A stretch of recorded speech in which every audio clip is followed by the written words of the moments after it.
Welcome to Messy Liberation, the podcast that dives deep into feminism, business, and personal growth. I'm Becky Mollenkamp. And I'm Taina Brown. Get ready for another messy conversation through the eyes of two intersectional feminist coaches. Let's get messy. Hi. Howdy. How are you? Oh, well, I'm going to be honest. I have started to have some dental pain today. I have a tooth that scares the shit out of me because I'm afraid it's going to be bad news and I need to go find out. And you know, when you need to find something out and you're pretty sure it's not going to be the news you want, so then you're just like delaying the inevitable. I'm like, I don't even want to go. Yeah. But I know the longer I wait, the worse it'll probably end up being. Yeah. But I don't want to, I've never had a root canal, but they terrify me and I don't want one. And I'm so afraid that's what they're going to tell me. And so anyway, but this is a great distraction. Okay. I've had a root canal And it was a long time ago. It wasn't, I mean, you know, it's dental work. Dental work always sucks. So there's just I don't want no way around that. But it wasn't, I don't remember it being as bad as I thought it was going to be. One way around it is to just avoid the problem. But then the problem gets worse. I actually just went to the dentist a few weeks ago and just for like my regular cleaning. And then for like a week or two afterwards, like my mouth was just hurting because they're just, you know, they do the x-rays and it's just, they're so rough. I could also convince myself I do have TMJ. Be TMJ. I also have, with my new habit tracker thing I've been doing, for a solid month, I've been flossing every night. And listen, I know I'm supposed to floss every day, but I haven't historically flossed every day. Who the fuck flosses every day? Okay. But then when you say it, people look at you like, ew. Like they're perfect. But anyway, they can stop being judgy bitches. Right? But I have literally been flossing every day for like a month now. So there's part of me that's like, maybe it's just like that. But both of those things leave the question of like, why is it just this one tooth? Okay, we don't have to talk about my teeth. Point being, I'm in a little bit of pain, but our discussions are a great distraction for me because I always find them very entertaining. Okay. All right. Well, today we're going to talk about problematic faves, and this sounds like we could get ourselves into trouble. It does. It does, which is messy as fuck, which is why we're here. But yeah, right. I think I was thinking it kind of feels like right now everybody's problematic fave, at least here in the US, is like Kamala. And so like she has this riz, as the kids would say, you know. I think that was what they said a couple of years ago, but maybe they still do. I don't know. My husband is a high school teacher, by the way, or a high school counselor. He comes home and tells me what all the kids are saying these days. Okay. So he tries to keep me up to date, but he laughs at me because I'm so out of date with my references. The last I remember is Riz and Aura having like good aura, but I don't know if how out of date that might be. But anyway, and I only know that because our littles are not little, but our 16-year-old cousin kind of trolls us whenever we talk to her, and she likes to use language that we don't understand. But yeah, I feel like right now she's most people's problematic fave because of her charisma, because she has this like youthful energy. Comparatively speaking, yes. It's not hard when you're coming up on the heels of Joe Biden. It's not too hard to appear youthful. Yeah. Someone who's basically, you know, 90, but yeah. So, and that just kind of got me to thinking like, who are my problematic faves, right? And where do we draw the line? Yeah. Before we do that, in case anyone's wondering, because maybe they just don't have all the knowledge on this, or they don't understand where we're coming through in the lens we see things. The reasons that Kamala is problematic, because yes, let's do that. Yeah. And then we can talk about others, but I just want to throw out a few things, and then I want to hear from you too, obviously. The first thing is obviously Palestine. That to me is one of the big, like glaring obvious issues is that she refuses to call it a genocide. She talks about, I mean, clearly she's going to continue to supply Israel with arms and money, you know, deeply even though the UN has declared this a war crime. And the world, the Western world, let's say, our allies have pretty much universally come to the conclusion, whether it was right away or over time, hey, Yeah. this is real bad.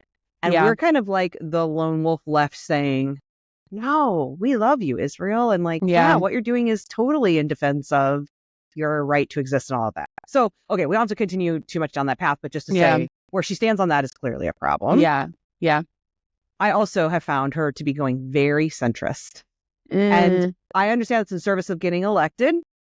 I am not a person who likes to be a chameleon and do what I think will get me the most likes. If you look at my social media, you'll see that. But also, it's why I would never make a politician. I will never run for president, nor would I get elected. So I understand why she's doing it, but I also find that a bit problematic. What are some of your reasons that she's problematic beyond those? Yeah. I think I think with those two things, there are layers to that, right? Like, there's just like my personal belief, right, in a free Palestine and ending a genocide.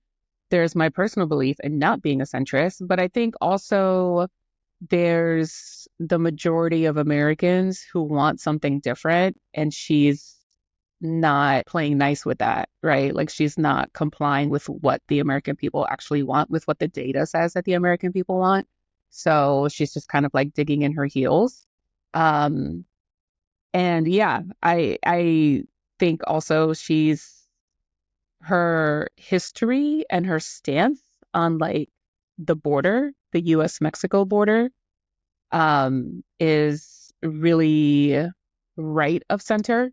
Yeah, she started talking about building the wall again. Like, that is wild to me. Yeah. I mean, Biden was talking about that too, right? So she's not detracting she's not detracting away from that, right? She's just like furthering that agenda. Right. Because I think part of the reason she was a fave for a lot of folks was, one, she just wasn't Biden. But I think the thought was she wasn't Biden. We were going to see this, radical shift. Different policies. And I think largely, I'm going to say, I think it's because a lot of people probably saw a woman of color and said, well, clearly she's going to show up very differently, right? Yeah. She holds all these marginalized identities. So she's obviously going to show up differently and have different stances. Understands. Right? She understands. But I think this is just an opportunity to remind people that your identity does not mean that your politics are always in service of your identity. Yeah. Look at white women. Yeah. White women vote against their own interests all the time, and many people do. So okay. There's a saying in the Black community, like, not all skin folk are kinfolk, and we are seeing that play out here. And so I think these policies that are very conservative, right, it's just proving what a lot of leftists have been saying for like a really long time, that like there's no real difference between a Democratic or a Republican candidate, right? Like, they're, for the most part, both parties are invested in what is going to secure the most amount of capital. As I say, ding, ding, ding, what will please corporate America? Yeah. Because that's who's paying all of them. All of them. Right. There's no exception within the two major parties. You have some of those outliers, especially like a Bernie Sanders, but he's an independent. He votes with the Democrats, but he's an independent. And he's obviously a socialist Democrat, which is how I identify. So he's the most, out of anyone in Congress, he's pretty much the only one that basically aligns with me. I would also say Elizabeth Warren is fairly close, even though she still identifies as a Democrat. But I mean, on the whole, they're all bought and sold by corporate interests. Yeah. And so there is no market difference, except perhaps around some cultural touch points. And I do the branding. The branding is what's different. Yeah. Well, I mean, to be fair, I do think there is some degree of difference in some of the cultural touch points that are important. I do believe that Democrats have more interest in protecting LGBTQ rights than do Republicans. Do I think they do enough? Hell no. Do I think that they would still sell all of those folks out for money? Sure. But I do think that on the whole, those two groups of people, the differences are a bit on some of those cultural touch points where I think one group is slightly left of center and one group is slightly or not so slightly right of center. Yeah. But on the whole, no, I don't think they're markedly different. Yeah. And then also she believes in the police state, right? Like Like there, if you watch the DNC, which I know was a while back, or it feels like it was a while back, even though it was only a couple weeks at this point, it feels like ages ago, but like talking about having the most lethal force in the world, like that's not what people want. Like I saw, people talking about it on social media, and it's like, I don't want the most lethal force. I want healthcare. Like, Wait, that's not I what want to be able to afford to rent an apartment or buy a house or put my kids through school or pay for college. Like, right. And it's not what liberals want, but also you could still, even for those people who do want to have a big military force. Okay, fine. You could have used any other word. A smart, a strategic, a strong, innovative, right? Like innovative, a united, a joyful force, right? Like that was the whole theme. There was no word that could have been worse than lethal. Like literally, that's the worst word she could have chosen. Yeah. And there's no way that wasn't intentional. It was to appeal, again, so much of that was about appealing to the right and trying to bring these independents and centrists and people over. Okay, so fine. We don't have to get all deep into politics because I know this was actually meant to be like, let's talk about pop culture people, but you brought up Kamala, and I just want to make sure people, because I think there are plenty of people who are liberal, or at least identify as liberal, and see Kamala as this like, oh, look at the progress we're making. It feels like Barack 2.0 in that Barack was, because he was a black man, it was like, oh, look at the progress we're making, when in fact he was incredibly centrist. He was, it was very much the same thing, and I understand it. How else do you get elected? I get that. Our system is so fucked up that you have to do that. I wish we lived I wish we lived in a different system. But for people to fool themselves into believing that Barack or Kamala are representing some degree of major progress, I think largely based on skin color, is so deeply problematic. Yeah, it is. So going to problematic faves. Yeah. Which, I mean, and I'm just going to say a couple more things, and then we'll get into our own, like, we can't help ourselves. Personal. When we get to politics. Faves. Everything is political. We'll do another episode about that at some point. But, so, like, fuck, what was I going to say? My brain just, like, completely blanked out. Kamala is Barack 2.0. It's Barack 2.0. Yeah. So, like, I think this really sheds light on the issue of labeling progress as looking a certain way, right? And so, and it's race baiting. That's what it is. It's race baiting. Like, we are saying, oh, just because she's a woman, she's progressive. Just because she's black, she's progressive. Just because, her parents were immigrants, she's progressive. Like, and that's not always the case. We talk about this in another episode about identity politics and this idea that like having enough people represented at all echelons of, industry or the world or whatever is going to move the needle forward in progress. And that's not always the case.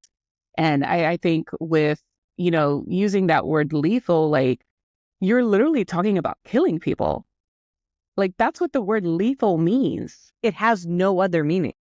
Like, why would you say that? And also, why do we need the most lethal military in the first place? Because we're going into other places and fucking shit up.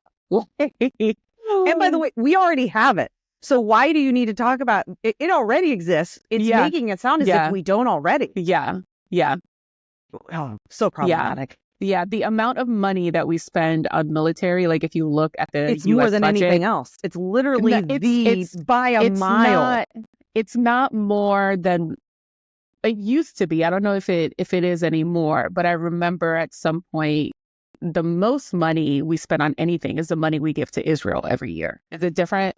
No, the money we give more money to Israel than I think we give to a lot of places. Anyone else. Okay. But that's what it was. Okay. On the whole, that's still a fairly small, quote unquote, small amount compared. Yeah, because it's like 3 billion or something like that every year. It's in the billion, low billion, single billion, which sounds like a lot of money to most of us. But the government, our budget for for our defense, I think is near $1 trillion. It's like 800 billion or something. It's like insane. I can look it up while you talk too, because there's no money for healthcare. There's no money to get $852 billion we spend. on defense every year. That's an annual budget. And every year, both parties come together to agree to increase it. Yeah. And yes, then they talk about how we don't have money for health care. How many homeless veterans are like sleeping in the street, unable to get what they need? Like, right. Both parties claim to care about soldiers, military. This is why we need to put money into defense and into protecting our nation. One, we could have half that budget and we would still have the most lethal military in the world, right? Two, if you actually cared about the military, you would be funding the VA. The VA doesn't get that kind of funding. No, we don't care about them. You would be, like you said, mental health, providing housing for military vets. Yeah. We don't do those things. It is about going back to bought and sold by corporate interests. It's because of the massive corporate defense. Because guess what? That U.S. military budget, it doesn't go to the Department of Defense to pay for our soldiers directly. It goes to corporations that build, that build the machines, that build the missiles, and they go out and play soldiers. We have outsourced our defense to private entities. Yeah, it is terrifying. Oh my gosh, we've gone security companies. For sure. Terrifying. I mean, just look at Dick Cheney. If anybody remembers him, I'm old, so I do. I mean, he came out of that world too. Out of that privatized security of U.S. defense. It's terrifying. Yeah. Okay. I want to talk about a problematic favorite, if I can. I'm going to bring up, I'd like to bring up the first one. Yes. Because so much of what we just talked about, especially around Kamala and the identity politics, feels like white women convincing themselves to believe they are progressive, right? Because they're supporting a woman, or because in this case, they're supporting a Black woman or a Black and Asian woman. And to me, it's peak white feminism. So much of what I see going on right now is just like peak white feminism. No, I'm totally I'm a liberal. I'm an ally because look, I'm all this for is my Kamala. Black friend. Right, this is my Black Kamala friend. has become their Black friend, right? Yes. As evidence of something when Kamala, it's like, it's not saying Candace Owens, but it's not all that far right from saying like, well, look, I'm friends with Candace Owens, so I must not be racist. I'm voting for Kamala, so I must not be racist. Come on. Peak white feminism, which makes me think of my favorite example of problematic faves who's peak white feminism, which is Tay-Tay. Let's talk about Taylor Swift. Because Taylor Swift is a billionaire and there are no ethical billionaires. And the reason I look at Taylor being problematic when we're talking about this is because somehow those same white liberal ladies who are using Kamala as their like badge of pride of their liberalism are the same people who think that Taylor's the exception to the billionaire problem, right? No, because she's a woman who's a billionaire. Don't you see how that's better? Or, because she's so good to her fans. Yeah. I just want to say, you can't be a billionaire and be ethical. It is not possible. And I have lost so many followers, have had so many internet fights because the Taylor Swift fans are wild. And so I don't know what that's going to mean for this episode. But I will say it again. She's not ethical. And when people ask me how, it's her music. It's different than like a Jeff Bezos. Yeah, it is different than a Jeff Bezos. But ultimately, it's the same problem. No one should have that much wealth. No one person. So even if she gives it away, no one white woman should be the one deciding how all that wealth is distributed. Yeah, that's problematic. There's no way for her to sell. A lot of her money comes from merchandise. A heavy degree of her money comes from merchandise. No one can find any evidence that merchandise is being made ethically. In fact, there's quite a bit of evidence that it's not being made ethically. Yeah. Then not to mention just where she performs and how she performs and the people who work for her. Yeah, she gave those truck drivers those bonuses. That's beautiful. Cool. But what about all the people that are working all the levels down who are barely making minimum wage while she makes billions? Yeah. No, they don't have the same amount of contribution to her success as clearly her creativity does. But she wouldn't be able to tour and make the money she makes without that labor. And this hierarchy of somehow they don't matter, even though they're the ones that are making sure that people are able to buy that merchandise, to have their drink, to get into the stadium, provide the security for the stadium, help people find their seats, all the things that happen. And people will also say to me, yeah, but she doesn't pay them. That's the stadiums that do that. So that's on them. Yeah, but no one has the power to change that. like Taylor Swift and Beyonce. Yeah. They could make different Yeah. choices. They could say, no, I won't do something unless you do X, Y, Z, and they aren't doing it. Yeah. So there's a whole host of reasons. Oh, and the last one, artists, the way that people get paid through Spotify, Amazon, all those places where you get plays, there's a big giant pool of money, and it gets doled out based on, hey, you had 0.1111 or 0.0001% of plays, so you get 0.0001% of the pot.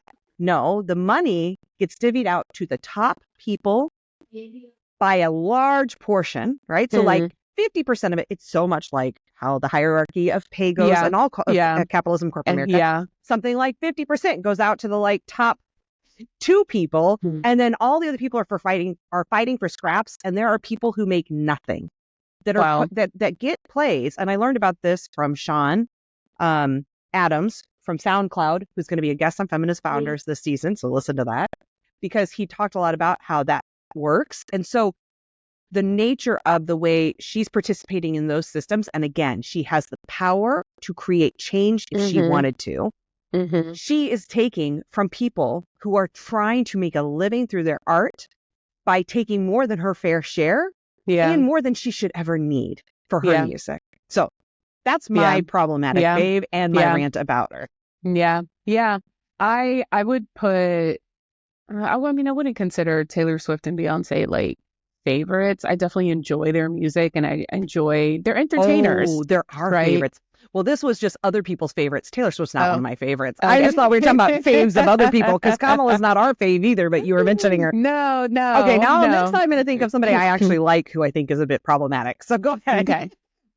But also just like, I remember seeing something on social media about like the way that billionaires travel, like in their private jets, right? And how that creates just like a lot of environmental hazards, like that has a really big impact on climate. And it's like you could choose, like there's so many points where you could choose to do things differently and you just don't. You're just like, oh, just go with the status quo. And I get it, like there are other things that they might do behind the scenes that maybe we're not aware of. Like I know Beyonce has like a fund to help with like women-owned startups and businesses and nonprofits and things like that. And that's great.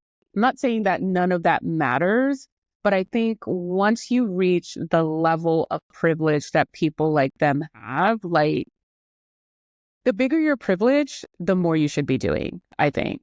Like, because I feel like the more privilege you have, the more insulated you are from what is really happening out in the streets, right? Like out in the real world. And so you have to work harder to like make sure that you are not losing touch with the reality that most people live in. And I want us, not right now, but before we end this conversation, I also want to like just deconstruct what it means when we say there are no ethical billionaires. Because I think that some people get tripped up about that, right? And I also want to make the distinction that like there's a difference between being a millionaire and a billionaire. There's a huge difference there. There's a million differences. Yes. A billion is a million millions. People can't conceptualize in any way what $1 billion is. But if you don't understand it, go search. There are some amazing things online that help you understand just how much $1 billion is. Because we can't, like, you couldn't spend $1 billion in your lifetime. You couldn't. It's wild how much money it is. Yeah, I'm gonna look it up real quick, actually. Yeah, because there's some amazing resources that I've seen showing like stacking the money to the moon and back and like around the world, and like it's just wild how much, because it's a million. So that would be 1 million people on Earth who could have $1 million each. That's a lot of money. Okay. So who's your problematic fave that you wanted to? Can I use a dead person? Because the first this is alive. Who's your problematic fave? Well, here's one that comes to mind only because my son has really gotten into Michael Jackson, and it's cute. That's so cute. It is cute. He's bought all the little like hats that have the little like rim around them. The little, he's got a white one with a little black, and like he knows all the words. He loves his music, and it's cute. And Michael Jackson was problematic. He had some issues, right? Like we have to be honest about the fact that it's pretty clear that he had more than likely some inappropriate relationships, also because of, I think, a lot of abuse and things that happened to him, but doesn't excuse some of the things that have come out about how he probably had inappropriate relationships with children. And my son's 8. He likes him. He likes his music. He likes his art. Yeah. I don't really struggle with like how much, and similarly, and this is now someone who's live, who I have recently said, fuck her, which is J.K. Rowling. My son has discovered Harry Potter. She's back in the news, by the way. Oh, we can talk about that in a second too, if you want. And we bought the book secondhand, and we've gotten them from the library. I refuse to give her money. We have watched the movies, but only on streaming services we already pay for. But I'm still feeling like she's probably getting some cut of that, which pisses me off. But and my son knows about her. We have talked about her. I haven't talked so much about Michael Jackson because he's dead, and I feel like that's kind of like, all right, moving on. But like my kid wants to be Harry Potter characters for Halloween, and I'm like these are the weird things where you're like, I don't want to support her. I can't stand her. I think she's a horrible human, and her art.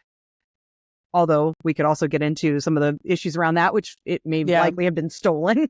But the art that we are consuming from her is stuff that my son loves, right? And he gets something from. I am also trying to find him some alternatives. I'm introducing him to Hunger Games, maybe a little earlier than I should. I don't know. He has other things he loves, but I can't take away from the fact that he loves Harry Potter. I can't take away from the fact that he loves Michael Jackson. And we all live in a real world where there are problematic people. And that does kind of lead to that question of like, how do you separate the art from the artist? Should you? Do you? And I struggle with it. Yeah. Yeah. Does he know about Prince yet? Yes, we listen to Prince too, and he does like Prince. He does like Prince. Yeah, but not as much as not MJ. As Michael Jackson. Probably age. I feel like Prince is slightly more elevated. I feel like I was a little older than that when I started to really appreciate Prince, and I remember Michael Jackson when I was in I'm older, but when Thriller came out, I was in 3rd grade. I was the exact same age as my kid, and freaking loved it. And of course, my kid loves it. Yeah. I don't know. The MJ one bothers me a lot less than the JK one, but yeah. I think, so our little family, my wife and our 2 dogs, we try to do like a Christmas card every year. We didn't do one last year because it was a fucking hectic year, but we did a Harry Potter themed one year where we dressed up as different houses. And so like I was Slytherin and my wife was Hufflepuff. And then our 2 dogs were Ravenclaw and Gryffindor. And so that was fun. And I think it is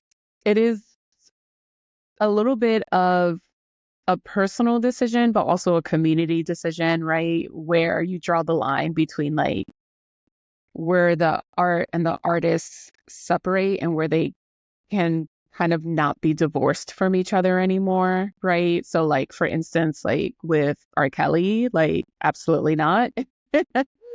Absolutely not. And with like the whole Harry Potter stuff, like that's a tough one. Because I only read like one of the books. I couldn't get into it. I think I was also, when I decided to read them, I was also like in my 30s. Me too. I was way too old. So I never was into it as a kid, but I know so many people who have that like strong tie to it. His friends introduced it to him. Like I always feel this need to be like, I didn't introduce it to him. We don't support her financially as much as we can. Like I can't stand her. And then also like, the art is something my kid appreciates in the same way that, like, I don't know. Although I will say, I was going to say Kevin Spacey, horrible.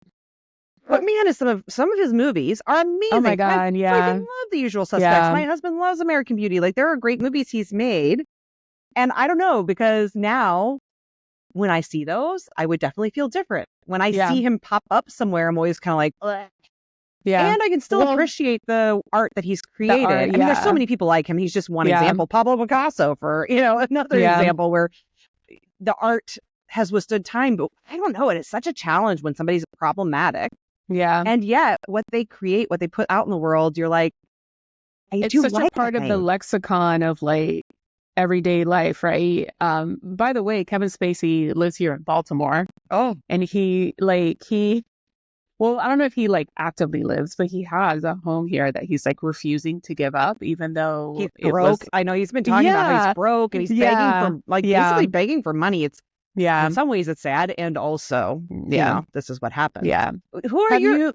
Oh, sorry. Well, go ahead. I was going to ask you. So with your son, like, do you talk to him about the problematic stuff with these people? MJ, because he's dead and isn't creating anything new. And for some reason, that space of time, it feels more like it feels easier to say, I'm just appreciating the art. He's gone. He's not making money off of it anymore. Like, I can just, for some reason, it's kind of like Picasso or anyone who's been dead a lot longer, where we now know how problematic they were, but their art, the contributions that they made to culture, we still look at that and we can look at it sort of independently of the person in a way, because I think that's a gift that time gives us.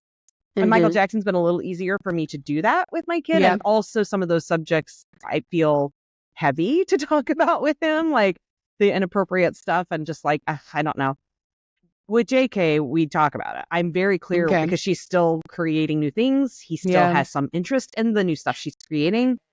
We talk about why I find her problematic and that she's, you know, she has hate in her heart, and that, and we talk about, you know, I've talked a lot about trans issues and how do you feel about those things. When we have him on, we can talk to him about it. And I'm interested to hear maybe when we have him on how he feels, like how he's wrestling, because I don't know if I've asked him that explicitly. Like, how are you dealing with the fact that you know she's horrible and you're reading her books? Like, how does that feel? Yeah, how does that feel to you? It'd be interesting to hear from him. But anyway, that would be interesting. We do talk about it. Yeah, I think that's not. I was gonna say I feel like that's the least we could do, but like I feel like that has like the wrong connotation of like what I'm trying to because the least articulate. I can do is nothing, right? Pretend nothing has happened. I feel like it is the messy. Let's go back to messy. It does feel like the messy tightrope we have to walk. Like, I could say to my kid, no, you can't have anything to do with Harry Potter. I could do that. And what does that really accomplish ultimately? Right? Like, I feel like in a way that having him interact with the art while talking about the artist and those problems, it opens an opportunity for us to have those discussions, to talk about those issues, for him to do some of that contemplation, and for him to ultimately make some of those decisions. But also, like, my kid's reading. That's huge, right? I don't want to underestimate the value of that. So, I don't know. I feel like there isn't a right answer. It is messy, because one way I could just sort of impose my beliefs on him, forbid him from anything. You know, it reminds me of religion. If my kid were to tell me he wanted to go to church, I would take him. I probably wouldn't go. I mean, this is what my mom did was when I wanted to go to church, my mom said, okay, I'll take you. And she would drop me off at church and let me go, because she was like, I'm not going. I know that's not for me, but you get to decide for yourself. I would do the same thing for him. And I guess in some ways that's how I feel like I'm kind of handling this, but I could be messing it up. And there may be people who, like, I would never want my trans friends to think that the way I'm managing that is in any way dishonoring their reality, because I can't understand it as in I can't experience it, but I do have that understanding of how painful everything about Joanne, we'll call her, is for them. I really do know that. And life is really fucking complicated. And just imposing something to say, no, we have a no Harry Potter rule in our home. I don't know if that ultimately accomplishes the goal we want it to. Whereas having that more nuanced discussion about it while interacting with the material and talking about it, in some ways it feels like I'm developing the critical thinking skills that I hope my child will have, instead of it being like, no, we just don't do that in our home, right? Which usually results in a child being like, well, now I'm more interested. Now I'm going to do it. Yeah. I think also, like, completely, so there are two extremes, right? There's the extreme of like ignoring how problematic that person is and just being like, oh, whatever, I'm just, you know, it's just whatever. And just that kind of like delusion, that self-delusion, right? But then there's also the other extreme of like, I'm going to like completely like cut myself off from this part of the social world, right? Which I pretend think it doesn't exist. Right, pretend it doesn't exist, which I think is also in a way self-delusional, because like you said, we live very messy, complicated lives, and part of learning to live in the world, part of moving towards liberation is one, figuring out for ourselves where our own boundaries are around things, but also figuring out how to navigate these conversations, how to navigate the messiness, right? Because you can't, unless you just decide you're going to go completely off the grid and live in the woods off the land where no one will ever find you, like you can't cut yourself off from like the complications of the world that we live in. And so that doesn't mean that you have to like engage with every person or everything that is problematic. But if you're particularly drawn to one thing or one person, then I think that's an opportunity for you to interrogate why that is. What is it about this thing or this person that I'm drawn to? Because that can reveal something about yourself that you can be like, oh, it's because I really like fantasy. I like the idea of fantasy because of XYZ reasons. So let me see if there are fantasy works by Black women or people of color, you know? And so, but if you never do that work, then you never find that out. And so you are in a way like cutting yourself off from your parts of yourself as well. And I don't think that's healthy either. Yeah, because it makes me think of another sort of problematic fave, maybe, is like I've been dipping my toes in the romance waters, which I have never, ever read romance. And I don't like smutty. Great for anyone who does. No slut shaming. It's just, I get a little uncomfortable with super graphic stuff. But I like rom-com-y kind of romance books, right? Where it's real light on the like actual intimacy pieces, but more about the romance itself and the wooing and the will they, won't they kind of thing, right? And so I've read a couple of Emily Henry's books because everyone recommended them to me. And she's a white lady and she writes about white people, right? And I am like, I don't know that she's problematic, right? Like, so there's a whole gamut of problematic, to be clear. There's the Kevin Spacey, right? R. Kelly levels. And then there's like barely, like I'm sure I don't know her. She could be wonderful.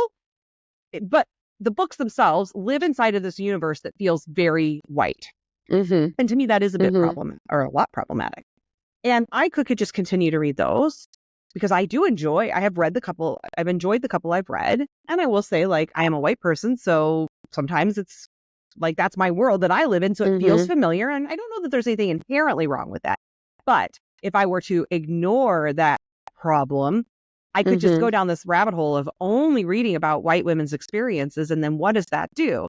So that's why I have been intentionally looking for some romance written by women of color. So I read 7 Days in August or June or something like that by Tia Williams and really enjoyed it. And I just read another book called Honey, Bread, Butter, Pig. I can't remember the order of those words. That was also sort of romance, but it was definitely much more literary, but it was really good. So anyway, my point is I agree with you of like recognizing those things so that you can then say, and how do I balance this out or change the behavior entirely? Like in the case of Emily Henry, I don't think it's like, or in, that kind of low level problematic. I don't think the problem is that the answer doesn't have to be, I never read romance that only has white characters. So like you said, it's recognizing that that's a thing that's happening. And then how do I balance that out for myself so that I am having this more like real experience of humanity? Yeah. So who are your problematic? I don't feel like you've shared any. I haven't. I've been thinking, I'm like, oh my God, who are my problematic faves? There's so many. No, there really are a lot. But when I feel like now I'm on the spot and I'm like, I can't think of any, but I did think of one. I have like the biggest crush on Charlize Theron, and she's gorgeous. She's exquisite. Yeah, she's stunning. But so she's South African, right? Yes. Is being a white South African inherently problematic? I'm very curious because I don't know anything about her that's problematic, so I'm interested to find out. Yeah, she has adopted Black baby. It's not, I don't think she's like, well, I haven't done enough digging because I'm afraid of what I will find. I know. But I totally understand that feeling too. But there are not good signs, right? There are not good signs. And so I don't think being South African is inherently problematic. I think the potential is very, very great. To be clear, I meant white South African. White South African, yes. White South African. We think of two people, Elon Musk and Charlize Theron. Yeah. But one of my besties is from Zimbabwe. And so she's, Black African. And so... well, we have neighbors on the street who are white Zimbabwean. Well, one, she's here. She's a wonderful lesbian couple that have a little boy. So freaking cute, their little kid. And the one woman is American, or just generic American. I don't know. And the other woman's from Zimbabwe, but they're both white. So it's interesting. Okay. They had a white baby. They did not adopt a black baby. Zimbabwe. Yeah. There are also white Zimbabweans. Yeah, there are for sure. And so, but her and then like some of my other besties who are just like Black, like I remember we were having a conversation about like who's on your hall pass, right? Like they were asking me and my wife like who's up for grabs, if you ever had the opportunity. And as soon as I mentioned Charlize Theron's name, they were just like, like there was just like a collective groan. And would that have been the same, do you think, if it was any white woman, or was it specifically about her? It was specifically about her. It was specifically about her. So that kind of makes me think they have information that I don't about her. But also, I think as a Black woman, anytime I see white people adopt Black babies, like that's just sus to me. That's just very suspect. It is. I think, first of all, I think adoption in general is very complicated, and the entire industry of adoption is suspect. But I understand that there's a need for it as well. But white people with Black children, that just gives me a really big ick. As it should, because here I will speak very honestly, which as white women, sometimes it's hard for us to admit to our past white liberal ways, because it's so uncomfortable once you've unlearned and done a lot of work to realize the ways that you were participating in white supremacy. But there was certainly a time 20, 30 years ago where I had these dreams of like, I would love to have Black children and adopt Black children. And even more like, I would love to adopt biracial children, because I shared that ridiculous idea of like, if everyone was just biracial, then we wouldn't have race problems, right? Like I really had bought into so much of that bullshit that white liberals like will talk about. And I remember thinking that. And now I think like, I cannot imagine the harm that I would have put on to Black children had I adopted Black children when I was that version of myself. It would have been, I was not equipped to have Black children. I mean, I'm still not equipped, but I do think I'm in a place now that if I were to like, if my Black best friend died and left me her kids, like, or something, right? Yeah. I love those children. I've learned enough from her about like, just simple things like maintaining their, like, helping them with their hair and things like that, where he goes to the barber and all of these kinds of things. Like, I do think I'm in a place now, not just those practical things, but also the bigger societal picture issues. And that I think I could be a better parent to them, but it still would not be the best option. And who I was then, no. And I don't know enough about Charlize. I don't know where she's at on that spectrum of learning and unlearning. Yeah.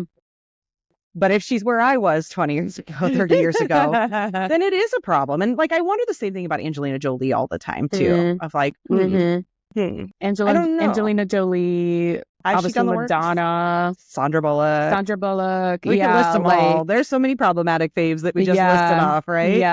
Yeah. And so, but God, every time I think about her, I just think about those Jador commercials. Well, if it's a fantasy world anyway, right? Yeah. Because you're never going to run into Charlize, right? You're probably not going to. That's what I think about Hall Passes too. Yeah. Can we not just pretend it's a version of her that doesn't actually exist, but like this version of her that doesn't have adopted Black children and who like isn't even from South Africa? Maybe the accent's nice, but still like. Yeah. Let's just imagine that version. Yeah. I don't know if my bestie will ever forgive me for putting her on my hall pass list. Who were your approved hall pass list people? Like, were there any that people didn't say, oh? Oh gosh, I don't even remember. Oh, I feel like my list changes me too. every so often. I feel like my list definitely changes. Maybe we should do a whole episode on hall passes. Robert Downey Jr. Really? is definitely, yeah. Is it like Robert Downey Jr. of today or of some past version of Robert? Any version of Robert Downey Jr. Really interesting. Even personality, like looks. Even like cokehead Even coked Robert out. Downey Jr. Is it looks, personality, or a combination for you with him? It's a combination of both. It is so fascinating to learn other people's hall passes because you start to go like, really? That's somebody you interesting. Yeah. What I know is that you don't find, oh, hold on a second. Why is my brain blanking out? Pedro Pascal. Thank you. Because all I could think was Pablo Escobar, who he played in that show that he played in. Yes, Pedro Pascal. And he's definitely on my hall pass list. And you're like, nah, gross. No. Don't get it. And No, I don't get it at all. For me, I can't imagine a world where people don't get it.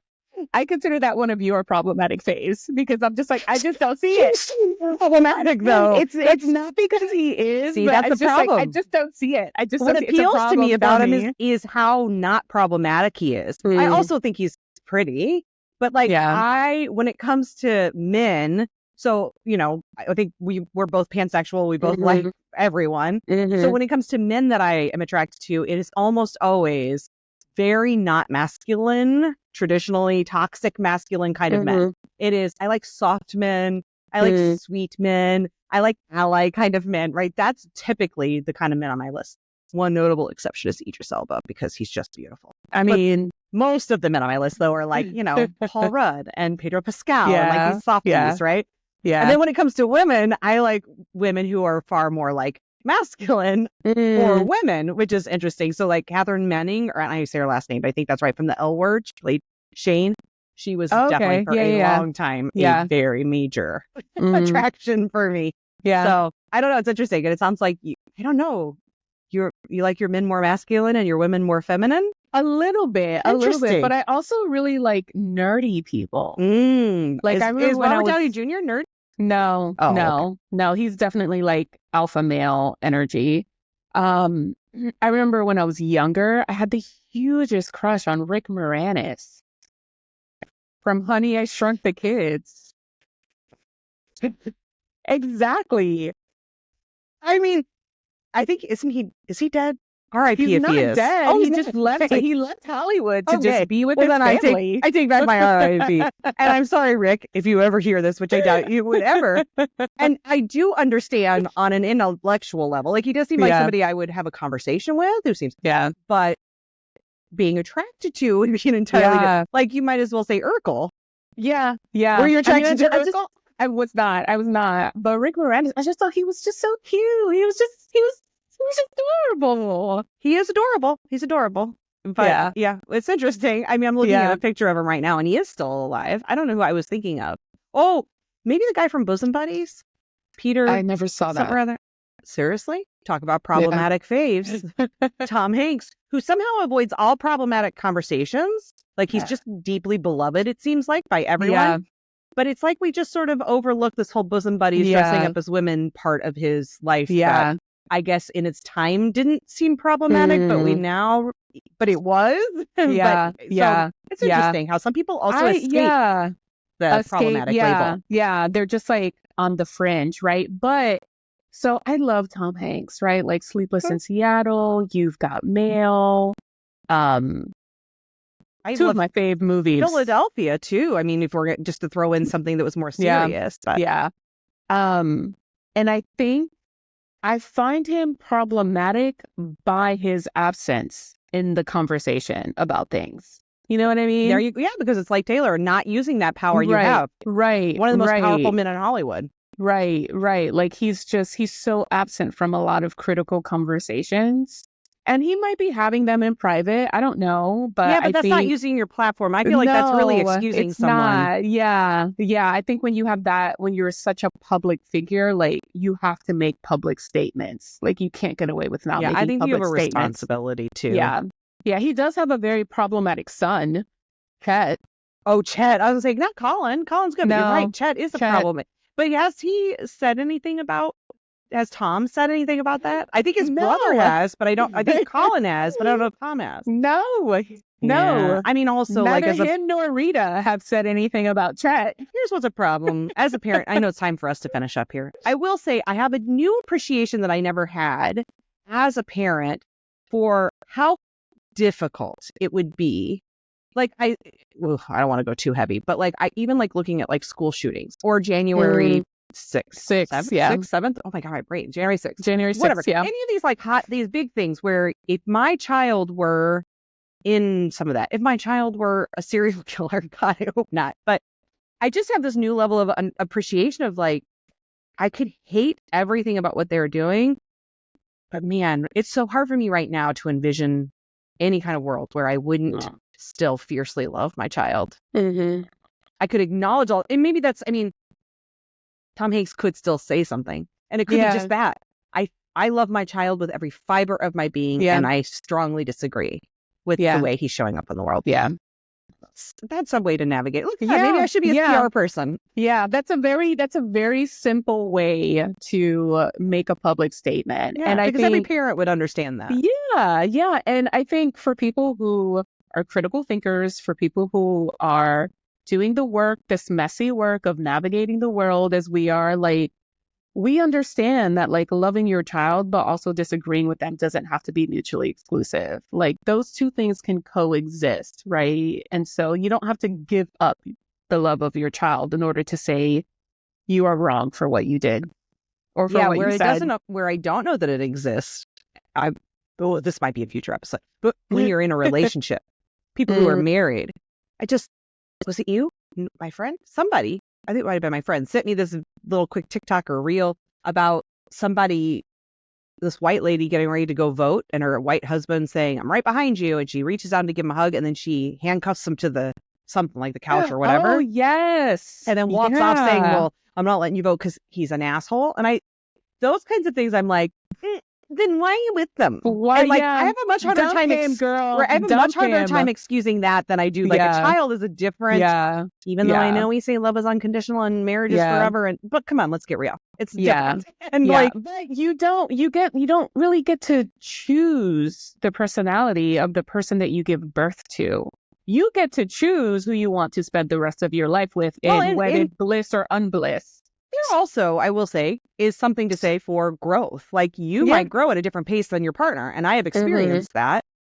And then at some point in that, you have to say, where have we reached the place where we are so now not aligned that I can't continue to be in this relationship and be aligned with my values? Yeah. That could be a future discussion. We need to stop. Yeah. You can grow at different paces, but you can't be going to different places. Ooh, I love that. Mic drop. Drop the mic.